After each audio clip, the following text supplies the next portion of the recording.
ఉమ్మడి తూర్పు గోదావరి జిల్లాలో ఉన్న మత్స్యకారులకు నష్టపరిహారం చెల్లింపులో తీవ్ర జాప్యం జరుగుతోందని కూటమి నేతలు విచారం వ్యక్తం చేస్తున్నారు. మత్స్యకారుల కుటుంబాలను ఆదుకోవాలని కూటమి నేతలు కాకినాడ కలెక్టర్ షణ్మోహన్ సగిలిని వినతి పత్రం అందించారు.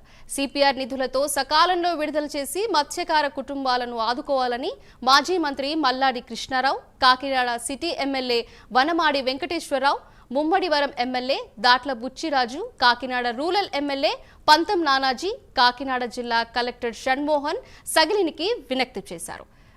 వందల కిలోమీటర్ల దూరంలో చేపల వేటకు వెళ్తున్న మత్స్యకారులకు సిఎస్ఆర్ నిధులు తక్షణమే ఇవ్వాలని కోరారు.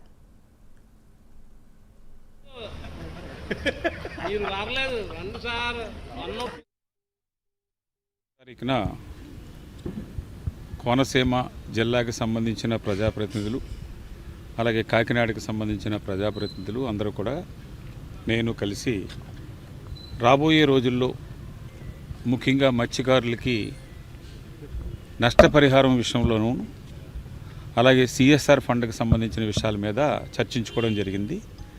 దాంతో ఈరోజు కాకినాడ కలెక్టర్ గారిని కలిసి రిటర్న్గా రికమెండేషను ఇప్పుడు ఇవ్వడం జరిగింది.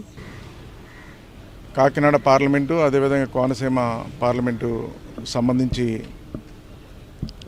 ఏదైతే ఓఎన్జీసీ సముద్రంలో గ్యాస్ అండ్ ఆయిల్ కార్యకలాపాలు చేపడుతున్నాయో సముద్రంలో, దానివల్ల మత్స్యకారులకి పెద్ద ఎత్తున నష్టం జరుగుతుంది. ఆ నష్టం కోనసీమ ప్రాంతానికి ఇస్తున్నారు, అదేవిధంగా కాకినాడ పార్లమెంటు ఈ ప్రాంతానికి కూడా ఇవ్వాలని చెప్పేసి ఈరోజు రికమెండేషను మల్లాడి కృష్ణారావు, అదేవిధంగా పంతం నానాజీ గారు, బుచ్చిబాబు గారు అందరు కలిసి ఈరోజు కలెక్టర్ గారిని కలిసి